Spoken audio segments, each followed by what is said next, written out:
नमस्कार.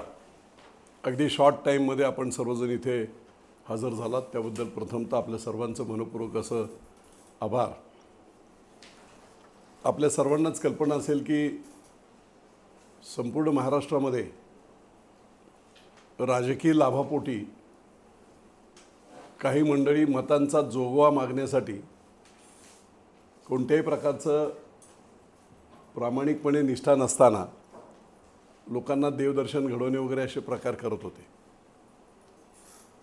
आणि अशा प्रकारच्या या भ्रष्टपणाच्या व्यवस्थेला छेद द्यावा म्हणून राज्य सरकारने आपल्या 60 वर्ष वयावरील सर्व वरिष्ठ नागरिकांना देशातल्या सर्व तीर्थस्थळांवर जाण्याची व्यवस्था त्यांनी केलेली आहे.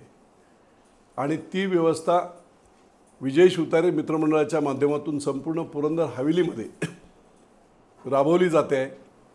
मला आपल्या माध्यमातून प्रथमतः आपल्या सर्वांना आपल्या माध्यमातून पुरंदर हवेलीतील जनतेला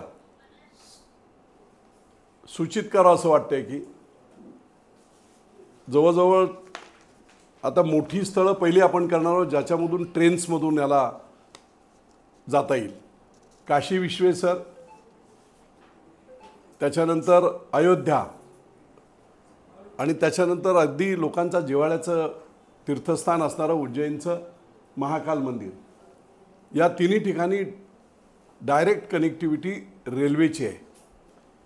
आणि त्यामुळे एकत्रितपणे प्रत्येक गावातील जे ज्या लोक इच्छुक असतील अशा सर्व सिनियर लोकांना सरकारी माध्यमातून आणि काही विजय शिवतारे मित्रमंडळाच्या माध्यमातून आवश्यक आणखी काही सेवा या त्याच्यामधून दिल्या जाणार आहेत. आणि म्हणून आजचा हा दिवस आपण सर्वांनीच पाहिला असेल की अनेक लोक निव्वळ लोकांना भावनिक करून तीर्थयात्रेच्या नावाखाली मतांचे जोगवे आणि त्या ठिकाणी जाऊन शपथा घेणे अशा प्रकारचं काम करत होतं. लोकांना ते पटत नव्हतं, परंतु काही मंडळी खरोखरची गरीब मंडळी ती त्याच्यामध्ये समाविष्ट होत होती. आज हे सर्व झाल्यामुळे अशा प्रकारच्या लोकशाहीमध्ये ज्या चुकीच्या पद्धती अवलंबल्या जात आहेत त्याला छेद दिले गेलेले आहे. याच्या बरोबरीने काल मी आमच्या लाडक्या बहिणींना पुरंदरमध्ये जवळजवळ 68,000 लाडक्या बहिणी झालेली आहेत. आणि खाली हवेलीमध्ये हवेलीची जी 11 गावं आहेत त्या गावामधून जवळजवळ 41,000, जवळजवळ 1,10,000 लाडक्या बहिणी बारकाईने आमच्या कार्यकर्त्यांनी, त्याचप्रमाणे मदतनीस, अंगणवाडी सेविका, ई सेवा केंद्र, माझ्याकडे जवळजवळ 20 महिला आम्ही बसवल्या होत्या की लोक येत होते तसं त्यांचे फॉर्म ऑनलाईन भरून एक चांगलं काम पुरंदर हवेलीमध्ये झालं आहे. आणि म्हणून त्या सर्वांना मी एक पत्रसुद्धा दिलेलं आहे सगळ्या लाडक्या बहिणींना.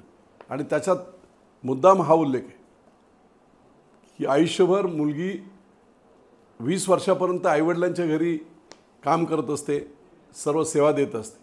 20 वर्षानंतर लग्न झाल्यानंतर ती नवऱ्याच्या घरी अव्याहतपणे सेवा देत असते. या दोन्ही सेवांमधून कसलाही मोबदला काही नसतो, ते पारंपरिक कर्तव्य म्हणून होत असतं. पण वस्तुस्थिती ही देखील तितकीच खरी आहे की 60 वर्षाची एखादी महिला, मुलं लग्न झाली, सर्व झाल्यानंतर तिला जर देवाला कुठे जायचं असेल, पंढरपूरला का कुठे, तर 1000 रुपये आपल्या वृद्ध नवऱ्याकडे किंवा तरुण करता मुलगा आहे त्याच्याकडे मागावे लागतात. काही ठिकाणी चांगली ट्रीटमेंट मिळते, काही ठिकाणी नव्हतं ते होत. आणि म्हणून कुचंबना होत होती. या 1500 रुपये पर मंथ, दर महिन्याला 1500 रुपये मुख्यमंत्री लाडकी बहीण योजनामधून मिळाल्यामुळे या सर्व आमच्या नारी शक्तीचा आयुष्याच्या उत्तरार्धामध्ये स्वाभिमानाने जगण्यासाठी बेसिक जी काही गरज आहे, स्वतःच्या गोष्टी, देवाला जाण्याच्या गोष्टी, किंवा तिला वाटलं मुलीच्या घरी जावं तर कोणालाही पैसे मागण्याची गरज नाही.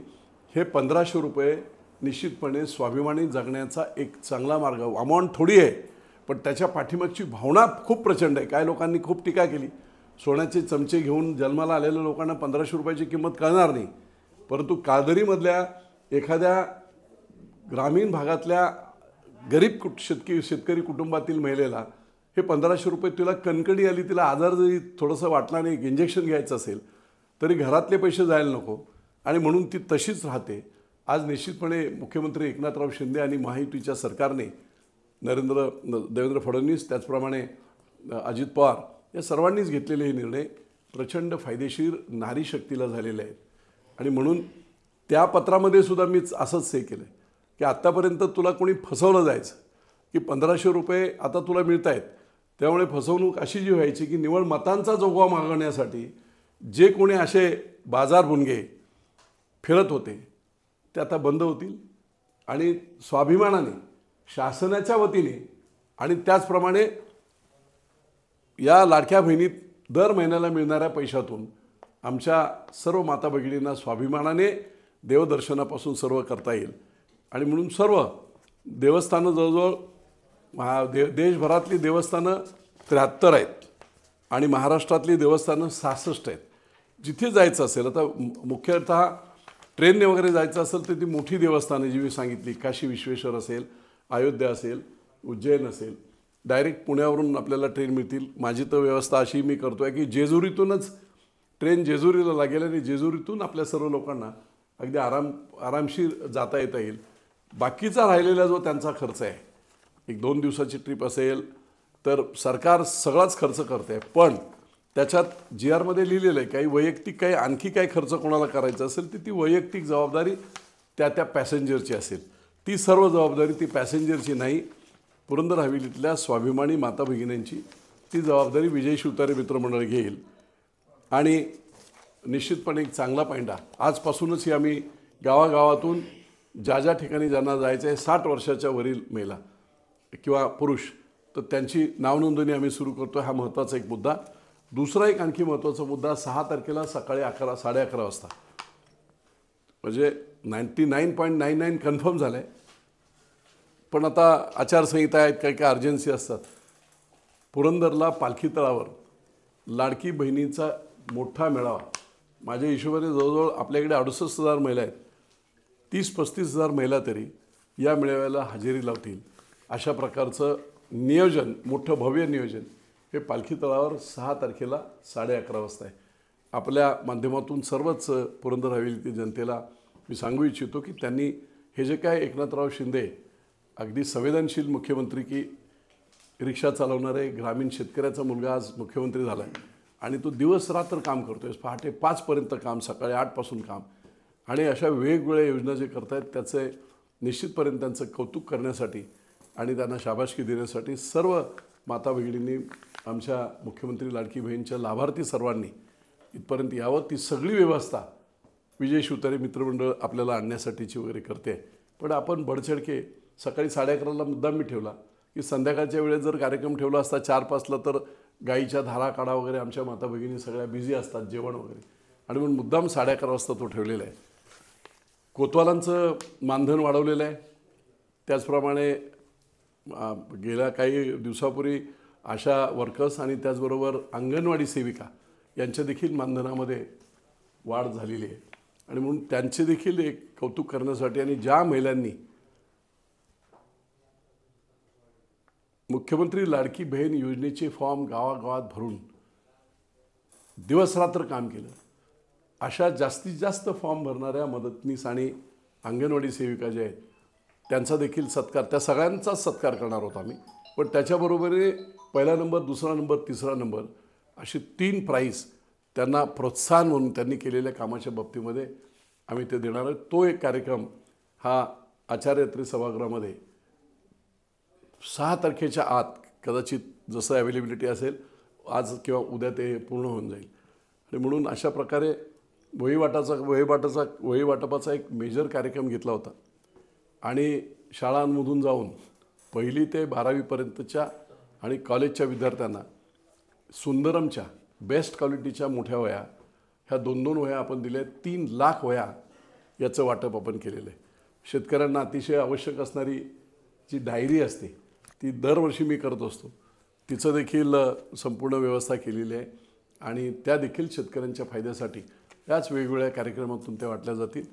मी पुन्हा एकदा सांगतो की 3 गोष्टी देवदर्शनासाठी सरकारी योजनेतून अजमेर शरीफ पहिल्या टप्प्यामध्ये, महाकाल, उज्जैन काशी विश्वेश्वर आणि अयोध्या या 4 देवदर्शनासाठी संपूर्ण तालुक्यातून लवकरात लवकर कदाचित आता आचारसंहितेमध्ये ते करता येईल की नाही मला माहीत नाही, पण नावनोंदणी आजपासून सुरू झाली. आचारसंहिता जशी संपेल तसं या देवदर्शनाच्या खूप सरकारचं मनपूर्वक कौतुक, सरकारचं आणि दोन्ही उपमुख्यमंत्री आणि मुख्यमंत्र्यांचं कौतुक की इतक्या बारकाईने श्रावणबाळ आज सरकारच झालं आहे. याच्या अगोदर ट्रिप घेऊन जाणारे श्रावणबाळ होते नव्हते पण बोलायचे, पण आज खऱ्या अर्थाने श्रावणबाळ हे सरकार झालं आहे. आणि म्हणून निश्चितपणे या योजनेची प्रभावी अंमलबजावणी, अनेक योजना आज आम्ही हे करतो आहे. वयश्री योजना 65 वर्षावरील आमच्या सर्व वरिष्ठ मंडळींना 3,000 रुपये वर्षाला मिळत आहेत, त्याची अंमलबजावणी चालू आहे. आमच्या वॉर रूममधून ते देखील चालू आहे. त्याच्यानंतर तरुणांना रोजगार स्टायपेंड देण्याची जी योजना त्यांनी केली आहे त्याच्यामध्ये 6,000 रुपये 12वी, 8,000 रुपये डिप्लोमा आणि 10,000 रुपये डिग्री होल्डर या देखील योजनेमधून अनेक कंपन्यांमधून वगैरे आपल्याला चांगला सपोर्ट मिळतो आहे.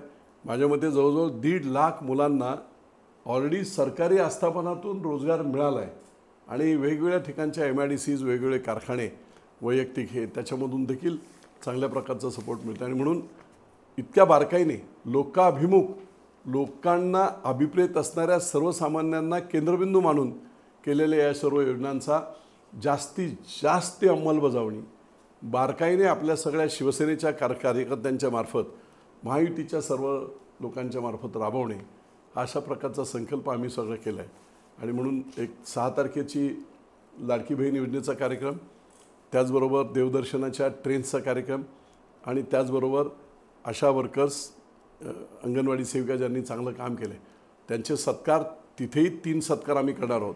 पण त्याच्याबरोबरीने सगळ्यांना एकत्र बोलवून 68,000 लोकांची नोंदणी करणे याच्यामध्ये मोठा सहभाग त्यांनी घेतलेला आहे. म्हणून त्या सर्वांना एका ठिकाणी बोलवून त्या सगळ्यांना त्यांचं कौतुक केलं जाईल, त्यांना काही शाबासकीपर काही गोष्टी हे केल्या जातील. जेवढ्या सेविका आहेत त्यांना मान सन्मान म्हणून त्यांना साडीचोळी दिली जाईल की त्यांनी ते काम केलेलं आहे. म्हणजे टोटल 1 लाख धरले आणि 1,500 रुपये धरले तर यू कॅन जस्ट इमॅजिन शेकडो कोटींचं काम गोरगरिबांच्या अकाउंटमधून येतं आहे.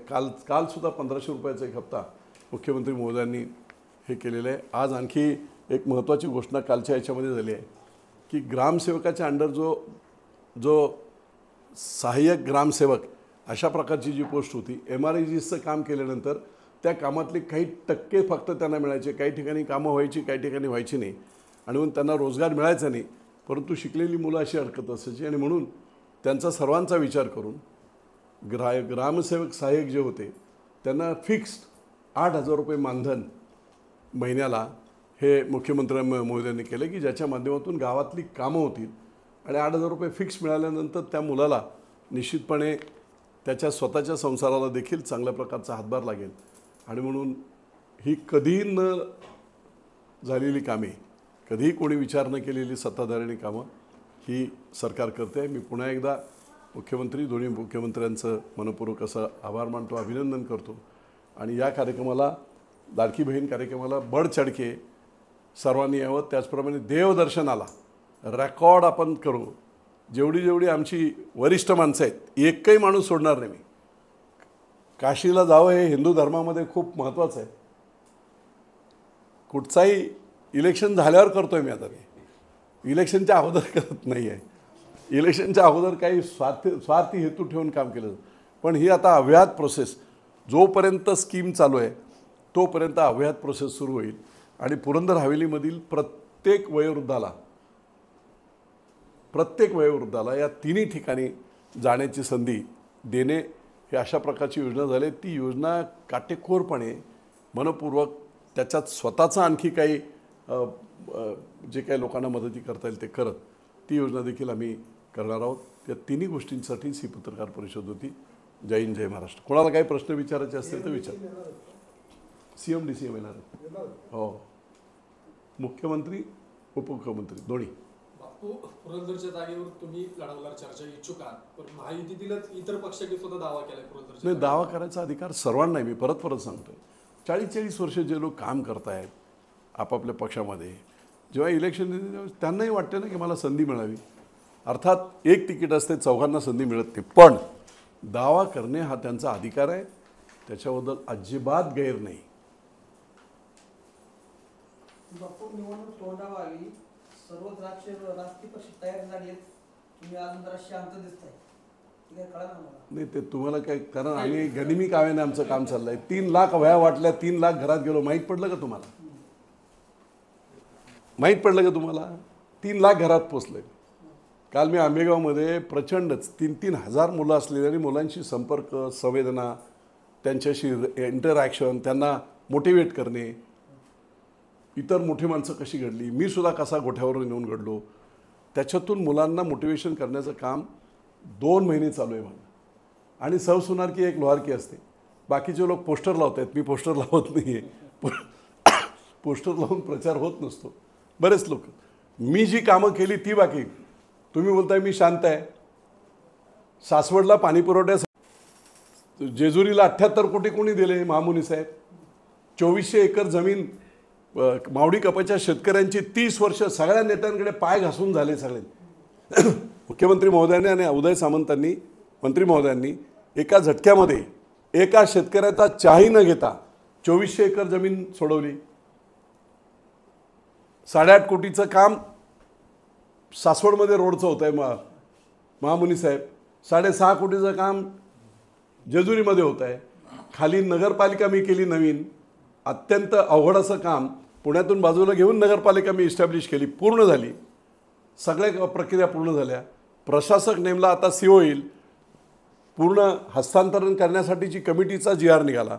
विभागीय आयुक्त, जिल्हाधिकारी, पुणे मनपा अधिकारी आणि प्रशासक अशी एकत्रित कमिटी सरकारने स्थापन केली. GR निघाले. खाली 100 कोटीची पाण्याची लाईन आहे, 118 कोटीची, त्याच्यामध्ये राहिलेले मिसिंग लिंक आहेत, त्या पूर्ण करण्यासाठी 100 कोटी मुख्यमंत्र्यांनी नगरोत्थान योजनेमधून दिले. त्याचा DP पास होऊन शासनाला गेला. आता तुम्हाला इथे मी शांत म्हणजे हे कामं दिसत नाहीत. हा जसे गुंजवणीची जी लाईन होती ती महाभ्रष्टाचार केला होता LNTने आणि विद्यमान आमदारांनी. वरून जाणारी गुंजवणीची लाईन पूर्ण परिंचे, वाल्हे, हरणी, राख ही लाईन त्यांनी शॉर्ट केली आणि ती मांडकी आणि जेवरमधून याला घेऊन गेले.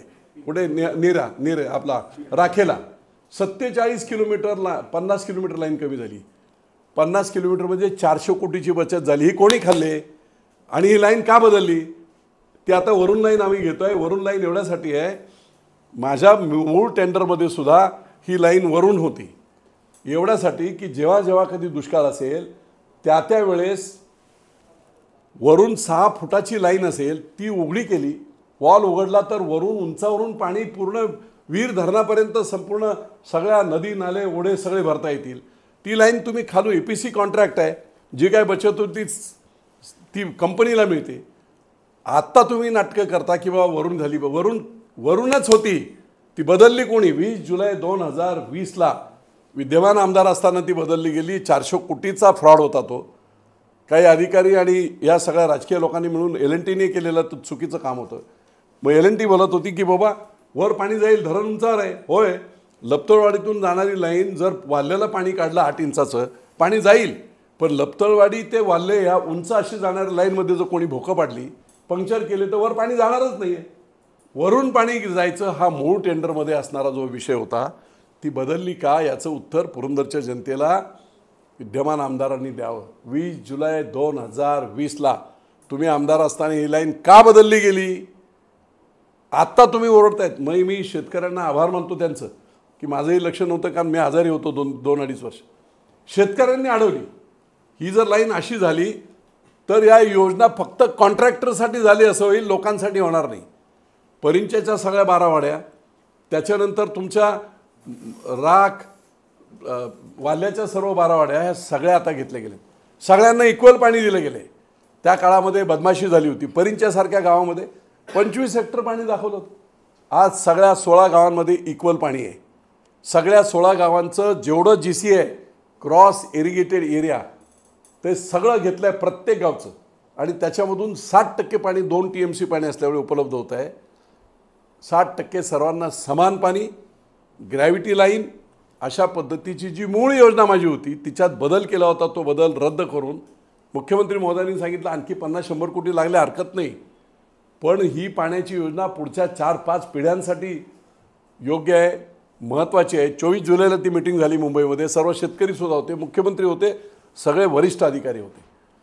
आणि म्हणून आज जवळजवळ 1900 कोटीवरती जाते. सुधारित प्रशासकीय मान्यता घेण्याचं ठरलं होतं, ती कदाचित होईल, परंतु निश्चितपणे उद्या शेतकऱ्यांनी व्यवस्थित निर्णय घेतला. 3 वर्षात ही लाईन पूर्ण करायची होती, 2 वर्ष पाणी द्यायचं होतं. 2 वर्ष पाणी न दिल्यामुळे 5000 कोटीचं शेतकऱ्यांचं नुकसान झालं आहे. प्रत्येकी ₹1,00,000 फक्त इरिगेशनचं ₹1,00,000 1 एकरला ज्वारी बाजरी केल्याने पाणी असलं तर गहू केला तरी ₹1,00,000 मिळतं. 1,00,000 नुकसान झालं आहे. एक घोडचूक 3 वर्षात लाईन कंप्लीट करून 2 वर्षात पाणी फिरलं असतं संपूर्ण पुरंदरमध्ये. चारा वाटपाची गरज नव्हती. काही लोक बोलतात आम्ही चारा वाटप केला. अरे तुमच्या नालायकपणामुळे, चुकीचा माणूस निवडून दिल्यामुळे त्याला जबाबदार सगळेच आहेत. ते तुम्हाला पाणी टँकरची गरज लागली नसती, पाणी आलं असतं तर तुम्हाला चाऱ्याची गरज लागली नसती. 5000 कोटीचं शेतकऱ्यांचं नुकसान झालं आहे. शेतकी अधिकाऱ्यांच्या नुसार ह्या रिपोर्ट 5000 कोटीचा शेतकऱ्यांपर्यंत मी पोहोचवणार. ज्या दिवशी माहीत पडेल, हो मी आता गावागावातून बोलतो, मी पुरंदर उपसा नीट चालवलं नाही. मी जेव्हा तिथे माळशिरसला जातो म्हणे 4 वर्ष आमचा ऊस सुकून जातो आहे. दरवर्षी 50,000 कमीत कमी वेटेज कमी होऊन जात आहेत आमचे. सगळ्यांना सगळं जाणवलेलं आहे. त्यामुळे जो विचारलेला प्रश्न होता तुम्ही ॲक्टिव्ह नाही, ते पंप बोंबलत पडले होते, ते बदललं पाहिजे होते. त्या शेवटी 56 कोटी रुपये मी मागणी केली आणि अजितदादांनी इथे डिक्लेअर केलं GR सकट ते पंप बदलले पाहिजेत. 12 वर्ष झालेले. ह्यांनी मेंटेनन्सच्या नावाखाली 2-4 कोटी रुपये खाल्ले. तो शेख नावाचा एक अधिकारी आता बडतर, तो सस्पेंड आहे. चालवणारा कोण? यांचाच एक माणूस. दाखवायला कंपनी मुंबईची, चालवणारा इथला यांचा लोकल माणूस काँग्रेसचा. लोकांना वेठीस ठेवणे, माझ्या पक्षात प्रवेश घ्या म्हणजे मी तुमच्या शेताला पाणी देतो, अशा प्रकारचे प्रकार झाले. संपला तो वनवास, संपलेला आता 2 महिने राहिलेले. पण महामुनी साहेब, तुम्ही विचारलेला प्रश्न, एवढी उत्तरं तुम्हाला मी दिली, एवढ्या बातम्या आल्या, मी ॲक्टिव्ह नाही असं कसं तुम्ही म्हणता? नंबर दोन एका बाजूला मी शेकडो कोटी आणतोय आणि दुसऱ्या बाजूला विद्यमान आमदार कलेक्टर ऑफिसला जाऊन असं म्हणतोय आम्हाला 1 रुपया मिळत नाही म्हणून तिथे हे करतोय. हा फरक जाणून घ्या पत्रकार मंडळींनो. मी आमदार नाही, मंत्री नाही, खासदार नाही, तरी शेकडो कोटी आणू शकतो आणि विद्यमान मला पैसे देत नाहीत म्हणून तिकडे जाऊन तमाशा करत असतो. याच्यावरून मी सांगण्याची गरज नाही कोणाची कॅपॅसिटी किती आहे, कोणाचे आवक आणि धमक किती आहे, ती त्याच्यावरून दिसते आहे. आणि म्हणून पत्रकार मंडळीनो, इतके आज बारीक सारीक गोष्टीमध्ये आहे. त्यामुळे तुम्ही कोणी काही लोक 1-2 लोक आहेत पगारी ठेवले, तेच पोस्ट सोडत असतात. कुलाल आमचा, हा आमचा, तो आमचा, अशा गोष्टी घडत आहेत. मला कळत नाही. लोकांची सेवा केली पाहिजे, लोकांसाठी झटलं पाहिजे, तर त्याच्यातून होतं. मी अजूनही काही 5 गोष्टी मोठ्या आहेत, लकीली त्या फाईल्स पोचाव्यात आणि विधानसभेची आचारसंहिता आत लागण्याच्या आत त्या क्लिअर आहेत अशी मी हे करतो. तुमच्या कोणाच्या ध्यानीमनी नाही अशा 5 मोठ्या गोष्टी पुरंदर तालुक्यामध्ये विजय शिवतारे आणतो आहे, ज्याचा प्रचंड मोठा फायदा तरुणांना, महिलांना आणि यांना होतो. बाकीच्या गोष्टी तर आपल्याला माहीत आहेत की बाबा MIDC आता ही सगळी गायरान जमिनीवर IT पार्क करते. IT पार्क केल्यानंतर प्रचंड मोठ्या प्रमाणात रोजगार उपलब्ध होतो. आपली इंजिनियर झालेली मुली BCS MCS झालेली घरी बसलेली आहेत, त्या लोकांना त्याची प्रोसेस जोरात चालू आहे. त्या 5मध्ये ते सुद्धा एक आहे. आणि म्हणून विमानतळाच्या बाबतीत परवा पुण्यामध्ये मुख्यमंत्री महोदयांनी जाहीर केलं आहे. त्यांच्या भाषणामध्ये जेव्हा PMचं मेट्रोच्या उद्घाटनासाठी ते आले होते, त्या दिवशी मी 5:30 माझी मीटिंग होती. आम्ही सगळेच जण होतो आणि त्याच्यानंतर मी नाही येऊ शकलो तिथे, थोडी तब्येत बरी नव्हती. पण त्यांना सांगितलं होतं, त्यांनी सांगितलं की पुरंदरला आहे त्याच ठिकाणी विमानतळ करेल असं शासनाची भूमिका. मी आज एवढ्यासाठी बोलतो, हे गेम चेंजर प्लॅन असताना राजकारण करून स्वतःच्या स्वार्थासाठी पुढच्या पिढ्यांना धाडे देणारे राजकारणी आपल्याकडे आहेत आणि म्हणून मी त्याच्यावर शांत आहे. सरकार जो काही निर्णय घ्यायचा तो घेईल. मी व्यक्तिगत काही बोललो की त्याचं भांडवल करायचं आणि आपलं राजकारणात पोळी भाजायची म्हणून तर बोलतो ना. त्यांनी आता काय सांगितले तर तुम्हाला त्याच्यावर मी आता विश्लेषण देणं काय आवश्यकता आहे. मुख्यमंत्री महोदयांनी जे सांगितलेलं आहे ते मी असताना त्यावेळेस स्वेच्छा खरेदी मी सांगितली होती. स्वेच्छा खरेदी म्हणजे 5 पट पैसे, ताल, विहीर, गडगडे, दुकान या सगळ्या गोष्टींचे पैसे समृद्धी मार्गाला जसं तसं स्वेच्छा खरेदी जाहीर केली होती. परंतु लोकांनी एवढा विरोध केला, राजकारण केलं, प्रचंड मोठं नुकसान लोकांचं होईल. त्याची जबाबदार मरेपर्यंत त्यांना ते भोगावे लागतील. की इतकं चांगलं प्रोजेक्ट, अरे सगळे पार्टीज आपण सगळ्यांचा हेतू एकच असतो, आपल्या भागाचा विकास, लोकांचा विकास. अशा वेळेस सगळे एकत्र आले पाहिजेत. जे कोल्हापूरला होते, जे महाराष्ट्रात अनेक ठिकाणी होते, राजकारण एका जिल्हा परिषद गटासाठी करत केलं, त्याचे पाप ते त्यांना फेडावं लागेल. आणि म्हणून व्यक्तिगत कोणावर टीका करणे नाही, परंतु हे गेम चेंजर प्रोजेक्ट आहे. मी आज जी काही महानगरपालिकेतून नगरपालिका केली आहे, ती नगरपालिका फुरसुंगी, देवाची उरुळी, वडकी, उद्याचं सासवडसुद्धा त्याच्यात मर्ज होईल, जेजुरी मर्ज होईल, एअरपोर्ट येईल. आणि तुम्हाला मी सांगतो, इतिहास घडणार आहे परत, जसा पिंपरी चिंचवडचा झाला. नवीन पुणे महानगरपालिका म्हणून ही महानगरपालिका आपल्या अस्तित्वात येईल. हजारो कोटींचा संधी लोकांना व्यवसाय करायला, आमच्या शेतकऱ्यांना, तरुण पोरांना सगळ्यांना मिळणार आहे. आणि पूर्ण गेम चेंजर असं हा सगळं होणार आहे. जशी महानगरपालिका जेव्हा नगरपालिका केली पिंपरी चिंचवड, त्यावेळेस खासदार आमचे मगर त्यांच्यावर खूप टीका केली होती. पण 1982 साली झालेली ती नगरपालिका 86ला महानगरपालिका करावी लागली आणि आज एशिया खंडातली सगळ्यात श्रीमंत महानगरपालिका आहे. सेम वातावरण इथे आहे. तिथे तर विमानतळ नव्हतं, इथे इंटरनॅशनल विमानतळ एवढी मोठी, जशी पिंपरी चिंचवडला इंडस्ट्री आहे तशी मोठी इंडस्ट्री जेजुरी MIDC आहे. पाणी उपलब्ध आहे प्रचंड. 50 TMCचं क्लस्टर आहे, त्याच्यातलं 10% पाणी इंडस्ट्रीसाठी, म्हणजे जवळजवळ 5 TMC पाणी, अजून अर्धा TMC पाणी यूज नाही झालं. त्यामुळे महाराष्ट्रातली सगळ्यात बेस्ट उद्योगाला जागा आज कुठची असेल, जिचे सगळ्या फॅसिलिटी आहेत. रेल कनेक्टिव्हिटी, रोड कनेक्टिव्हिटी, रेलला आपला धक्का आहे रेल्वेचा, रोड कनेक्टिव्हिटी, पालखी मार्ग आहे, एअर कनेक्टिव्हिटी, विमानतळ येऊ घातलेलं आहे, आणि पाणी. या 4 गोष्टी जिथे असतात तिथे इंडस्ट्री फोपावते. आणि म्हणून मला खात्री आहे की जेजुरीचा पुढचा जो टप्पा आहे MIDCचा, विमानतळाने हे सगळं झाल्यानंतर ही नवीन महानगरपालिका, पुणे नवीन महानगरपालिका, अशा प्रकारचं एक बगळा म्हणून जन्म घेतला तरी त्याचा राजहंस होणार आहे, हे विजन माझं आहे. आणि म्हणून जशी तीच हिस्ट्री रिपीट्स असं म्हटलं जातं. पिंपरी चिंचवडच्या बाबतीत जो इतिहास झाला तसाच इतिहास या नगरपालिकेचा पुढे महानगरपालिकेत होईल, हे माझं विजन आहे. आणि म्हणून वेगवेगळ्या प्रकारची प्रकल्प, आता मी मुद्दाम ते सांगत नाही की जेव्हा ते माझ्या हातात पेपर्स येतील त्यावेळेस तुम्हाला ती सगळ्या प्रोसेसमध्ये आहे. कुणी विचारसुद्धा, जसं विमानतळाचा कोणाला माहीत नव्हतं, माहीतसुद्धा होतं का? गुंजवणीचं पाणी कोणाला माहीत तरी होतं का? नव्हतं माहीत. तसे आणखी 2-3 मोठे प्रकार असे आहेत की हे विचारसुद्धा करत नाहीत. आपले लोकल नेते विचार देखील करू शकत नाही. बापू, तुम्ही आताच म्हटला की महानगर परिषदेचं महानगरपालिकेमध्ये रूपांतर होईल. सासवड नगर परिषदेवरती जे चंदूकाका जगताप हे नाव लावलं गेलेलं आहे, ही कितपत योग्य आहे आणि तुम्ही आतापर्यंत ऍक्शन का घेतली नाही? एक लक्षात घ्या, व्यक्तिगत टीका, शेवटी आपल्याच तालुक्यातले लोक आहेत. चंदूकाका जगतापसुद्धा त्या काळात माझ्या अगदी जवळचे मित्र होते. ठीक आहे, त्यांना ते कळलं पाहिजे आणि लोकांनी त्याचा हिशोब केला पाहिजे. मी त्याच्यावर काही टीका येऊ नाही, पण लोकांना पटत नसेल तर लोक बघतील ना काय करायचं. दुसरा एक प्रश्न असा आहे, पुरंदरच्या विकासावर तुम्ही डिबेटिंगला बसणार का कोणाबरोबर? कोणाबरोबरही ना, आमदारांनी तयारी दाखवून तुम्ही बसणार का त्यांच्याकडून? तयारी तर दाखवू द्या ना. ती मग ती असं नाही, ती फक्त इथली नाही पाहिजे. कुठे पालखी तळावर लावा, सगळं मीडिया बोलवा, कोणी पुरंदरचा विकास ह्याच्यावर तुमचं विचार माझं नाही पुरंदरच्या प्रश्नावर एकत्र बसून चर्चा केली पाहिजे. नाही, चर्चा नाही, मी बोलेल ना चर्चा. मी ज्या केलेल्या गोष्टी होत्या त्या 5 वर्ष पाठीमागे गेल्या, 5,000 कोटी शेतकऱ्यांचं नुकसान झालं तुमच्या मूर्खपणामुळे. विमानतळ दुसरीकडे शिफ्ट करायचा प्रकार, पळून नेण्याचा प्रकार झाला. कुणामुळे झाला?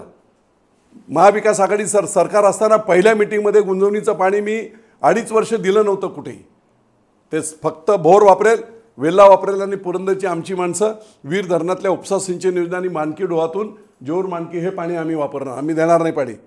पहिल्याच महाविकास आघाडीच्या मिटिंगमध्ये, पहिल्या मिटिंगमध्ये महाविकास आघाडीच्या सरकारने मंत्रिमंडळाचा ठराव करून 60% पाणी डाव्या कालव्याला म्हणजे बारामती वगैरे, 40% अकलूज वगैरे त्या भागाला, पहिल्या मिटिंगला राज्य सरकारच्या आमदारांनी ब्र तरी काढला का? त्यामुळे ह्या 5 वर्षात झालेलं जे नुकसान आहे तेही लोकांच्या लक्षात आलं पाहिजे ना. होरपळले आहेत लोक, गरीब माणसं होरपळले अक्षरशः. त्यामुळे निव्वळ चर्चा नाही, चर्चा तर होईल भविष्याचा विकास, पण 5 वर्ष कशी वाया गेली याच्यावर देखील चर्चा होणार. 10 वर्षामध्ये मी 178 किलोमीटर रस्ते मुख्यमंत्री सडक योजनेतून केले. 1 किलोमीटर झालाय का 5 वर्षात? 178 किलोमीटर 14 ते 19. मी 2000 शेततळी केली सरकारी याच्यातून. एक तरी झालाय का विचारा. चेक डॅम, सिमेंट बंधारे, लाईनने सिमेंट बंधारे सगळ्याच्या 467 केले. एक तरी झालाय का नवीन विचारा. या सगळ्या योजना मी जलसंधारणाच्या, जलसंपदाच्या सगळ्या योजना राबवल्या होत्या. मग ते युडीच्या असतील का नाही झाले हे? मी काय आमदार नाही ना, पण मग हे आमदारांना महाविकास आघाडीच्या जे आज मी माझं सरकार आहे म्हणून मी जेजुरीला आणि सासवडला पाणी पुरवठ्याच्या योजना ज्या अत्यंत आवश्यक आहेत. 30 वर्षापूर्वीच्या लाईन, लोकसंख्या एवढी वाढली आहे, लोकांना 4-4 दिवस पाणी मिळत नाही. हे कोणाला जाणवलं पाहिजे होतं? विद्यमान आमदाराला जाणवायला पाहिजे होतं. महाविकास आघाडीचं सरकार असताना या योजना पास करून घेतल्या पाहिजे होत्या. नाही. त्यामुळे हे अपयश व्यक्तिगतरित्या नाही, व्यक्तिगत टीका करायची गरज नाही, पण एखादा चांगला मर्सडीजचा मेकॅनिक असेल, त्याला जर तुम्ही बायपास करायला दिली एखाद्याची, तो मरणार आहे पेशंट. त्यामुळे लोकल बॉडी सांभाळणारी माणसं विधानसभा नाही सांभाळू शकत. हे प्रूव्ह झालं आहे आता. लोकल बॉडी चालवा तुम्ही चांगली. म्हणून मी म्हटलं की अगदी चांगला एक्सपर्ट मर्सडीजचा मेकॅनिक म्हणून त्याला एखाद्या माणसाचं बायपास ऑपरेशन करायला लावलं तर तो मरून जाणार आहे. तसं झालं. विकासाच्या अडचण झाली मोठी. सगळे आपलेच आहेत, परंतु एक एक वर्ष जरी वाया गेलं तरी लोकांचं वर्ष वाया जाते. एक एक रुपया जरी नुकसान झालं, 5,000 कोटीचं नुकसान छोटं आहे. कृषी खात्याकडचे आकडे हे मी इलेक्शनच्या दरम्यान जाहीर, कृषी खात्याने दिलेले आकडे. पिंपळ्याला बागा जळून गेल्या. श्रीमंत माणसं होती ना, त्या लोकांनी 30,000 रुपये खर्च करून आपल्या बागा जगवल्या. त्या वर्षाचं उत्पन्न घेतलं आणि पुढे 10 वर्ष. पण जो गरीब होता ना, त्याची बाग जळून गेली. 10 वर्षाचंही उत्पन्न गेलं आणि संपूर्णच गेलं. आणि नेहमी बोंबललं जातं की मी विरोधी पक्षात आहे, मला फंड दिला जात नाही, मला फंड दिला जात नाही. अरे 2009 ते 14 मी विरोधी पक्षात होतो ना, बोकांडी बसून काम करत होता. त्याच वेळेस पास केलेली मी प्रशासकीय इमारत, त्याच वेळेस पास केलेलं मी जेजुरीचं रुग्णालय, त्याच वेळेस 13 कोटीचे बंधारे मी त्यावेळेस केले होते. विरोधी पक्षात असून त्यांनी काही फरक पडत नाही. तुम्हाला विधानसभेत कुठची आयुधं कशी वापरायची आणि मंत्र्यांना कसं अडकवायचं आणि त्यांच्याकडून आश्वासनं घेऊन आपली कामं मंत्रालयात न जाता, कोणाच्या पाया न पडता, याची अक्कल पाहिजे. मी आमदार असताना मंत्रालयात कुठच्याही कॅबिनमध्ये मंत्र्याच्या गेलो नव्हतो, पण विधानसभा आली की सगळी तयारीच असायची सगळ्या डिपार्टमेंटची. आणि काही तर मंत्री बोलायचे, बापू बाबा तुझं काय असेल ते सांग, वस्त्रहरण नको आत. ही दहशत बुद्धीची आणि कामकाजामधली पारंगतता ही ठेवली तर विरोधी आमदार असला तरी त्याला पैसे मिळतात ना. असं कोण हेच नाही, फक्त हे नावाला आहे की विरोधी आमदार असल्यामुळे मला पैसे मिळत नाही. आणि रागात एकदम बोलतात मी विरोधी आमदार असल्यामुळे मला पैसे पुरंदरला देत नाही, मग पुरंदरचा एक नवीन देश जाहीर करा. अख्ख्या महाराष्ट्रात त्याची चर्चा झाली. पुरंदरला वाहन आहे बुद्धीचा. आचार्य अत्र्यांपासून ही भूमी पुण्यभूमी भक्ती आणि शक्तीबरोबर बुद्धीसाठी प्रसिद्ध आहे.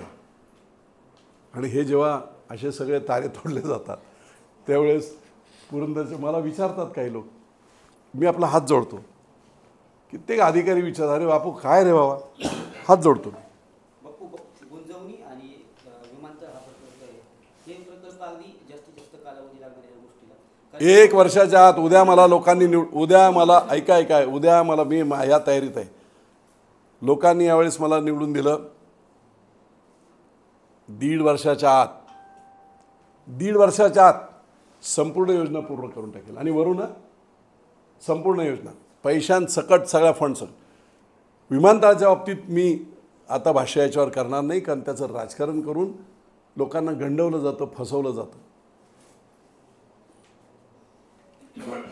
हे 2 मोठे कालावधी लागणारे प्रकल्प आहेत, परंतु कुठचा कालावधी? 1.5 वर्ष काय मोठा कालावधी नाही आहे. ते झाला आता 7-8 वर्ष गेली ह्या गोष्ट, परंतु जे 7-8 वर्ष नाही झाली हो. एक मिनिट 2099 ते 2014 काँग्रेस राष्ट्रवादीचं सरकार होतं. एक वीट देखील गुंजवणीच्या धरणावर लागली नव्हती. 2014ला मी मंत्री झाल्यानंतर 2.5 वर्षात ते धरण पूर्ण केलं. 1007 कोटीची त्याच वेळेस 2 वर्षात धरण पूर्ण करून पाईपलाईनची वितरण व्यवस्थेची ऑर्डर, हे राज्यातलं 70 वर्षातलं रेकॉर्ड आहे की इतक्या कमी वेळात वितरण व्यवस्थासुद्धा पास झाली. दुर्दैवाने मी पुढे नसल्यामुळे हे सगळं अडकलं. 2 वर्ष माझी कोर्टात घालवली यांनी. तुम्ही 7-8 वर्ष नाही, 2.5 वर्षात मी धरण पूर्ण केलं. 2 वर्ष कोर्टात फाईट केली. अंतुरकर सारखे वकील कोणी दिले होते 5-5 लाख रुपये पर डेला. शेतकऱ्यांच्या ग्रीव्हन्सेस घेऊन हायकोर्टात गेले होते. आणि शेवटी इलेक्शनच्या दरम्यान आचारसंहिता डिक्लेअर झाल्यानंतर कोर्टाने त्या 6च्या 6 केसेस फॉल्स अँड फ्रिव्हिलेस, खोट्या आणि बिनबुडाच्या आहेत, फेकून दिल्या. मी बोंबलून सांगत होतो की बाबा झालं, क्लिअर झाला आता मार्ग.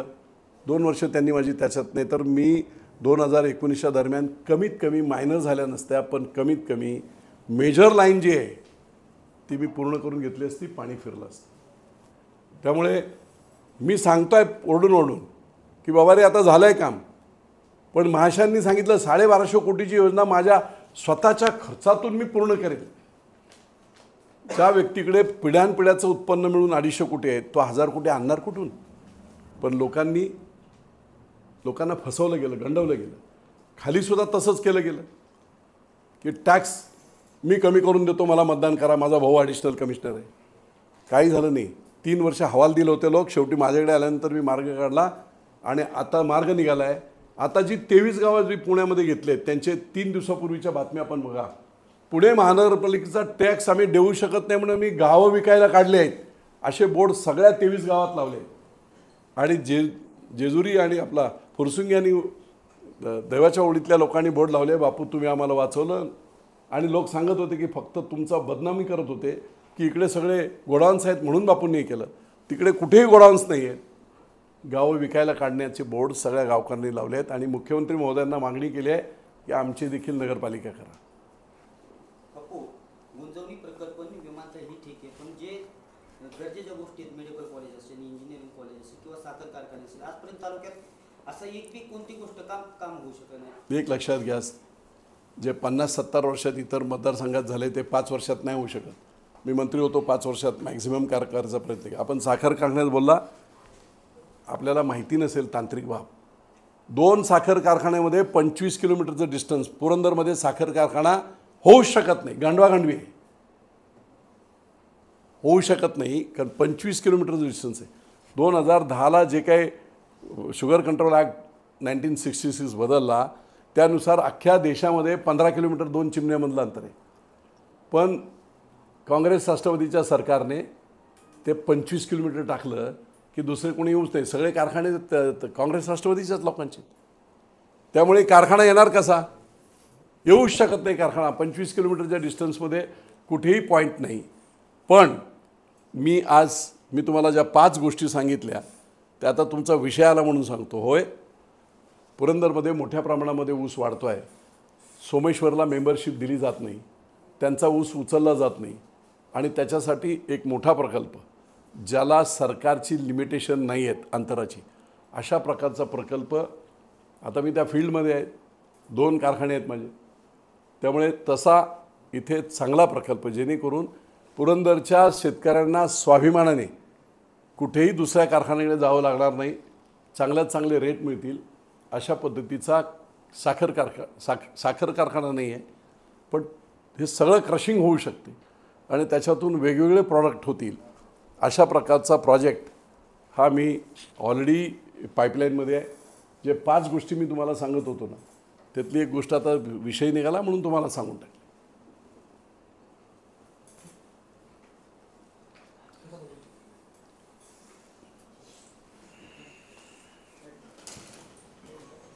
पुरंदर तालुक्यात काही शेतकऱ्यांनी मला सांगितले की काही लोक साखर कारखाना होणार या नावाखाली 30-30 हजार रुपयाचे शेअर जमा करतात. जुना साखर कारखाना घ्यायचा आहे, जुना साखर कारखाना खरेदी करायचा. जुना साखर कारखाना खरेदी करायला तुम्हाला शेअर घेता येत नाहीत. प्रायव्हेट कारखाना असेल तर तुम्ही जास्तीत जास्त 200 शेअर घेऊ शकता. 200 म्हणजे किती? 200 गुणिले 30,000. जर तुम्ही बाहेरचे तुम्ही आता कितीतरी केसेस झाल्यात लोकमंगलपासून सगळ्या, प्रायव्हेट कारखाना जर करायचा असेल तर त्या कारखान्याला वर्षाला 200 मेंबर याच्यावर घेता येत नाही. कोऑपरेटिव्ह असेल तर तुम्ही 25,000 लोकांकडून घ्या 30,000. पण प्रायव्हेट कारखाना घेण्यासाठी काही लोकांकडून 30,000 रुपये असे जर घेतले गेले आणि लोकांची फसवणूक झाली तर त्याच्यावर निश्चितपणे कोर्टात शेतकऱ्यांच्या वतीने विजय शिवतारे या फसवणुकीच्या विरुद्ध जाईल हे देखील मी जाहीर करतो. त्यामुळे वैयक्तिक कारखाना घेताना लोकांचे पैसे तुम्हाला घ्यायचा स्वतःच्या पैशाने घ्या ना, पण लोकांचे शेअर जमा करून खाजगी कारखाना घेऊन मूर्ख बनवण्याचं काम जर केलं तर त्याच्या विरोधात प्रचंड आवाज उठवला जाईल. क्रिमिनल केसेस होतील. मोठे मोठे गुट्टेपासून सगळे कारखान्यांचे जेवढे लोकांनी असे 30-30 हजार लोकांचे जे पैसे घेतले होते ते परत करावे लागले व्याजासकट. त्यामुळे इथे जर लोकांना तशी फसवणूक केली गेली तर त्याच्याविरुद्ध विजय शिवतारे आवाज नक्की उठवेल शेतकऱ्यांचं. कारण पहिल्या एकदा शेअर जमा झालेले झालेत ना, शेअरही गेले आणि कारखाना गेला आणि सगळंच गेलं. त्यामुळे हे दुसरी प्रकार व्हायला नको. हे तर त्याच्या पुढचे आहे ते, कारण ह्यांनी खाल्ले तर निवडणूक खर्च यांनी जर असं काय केलं तर त्यांना बोलायची तुमची कोणाची डेअरिंग होणार नाही. पण ते मी होऊ देणार नाही.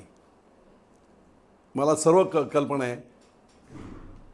खाजगी कारखाना करायचा असेल तर स्वतःच्या दमावर केलं पाहिजे, इतरांच्या शेतकऱ्यांच्या शेअर कॅपिटलवर नाही. त्यामुळे पुरंदरमधील सर्व शेतकऱ्यांनी सावध राहावं. कुणी 30-30 हजार रुपये शेअर ते काय आहे ते बघा. अजिबात करायची गरज नाही.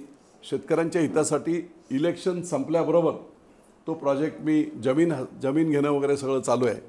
तो प्रोजेक्ट शेतकऱ्यांच्या हितासाठी, तो प्रॉफिटसाठी नाही, शेतकऱ्यांच्या हितासाठी. ऊसाचं उत्पादन जे वाढलं आहे, उद्या गुंजवणीचं पाणी फिरेल 1-1.5 वर्षात. मी आमदार झालो 1.5 वर्षात पाणी आणणार, तर त्याच्यामध्ये नंतरसुद्धा ऊस खूप वाढेल.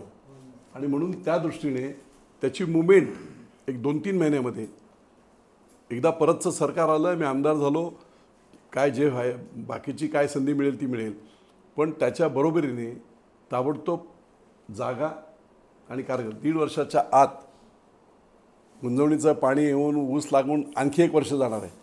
त्याच्या आत लोकांच्या ऊसाची सर्व व्यवस्था विजय शिवतारे करेल.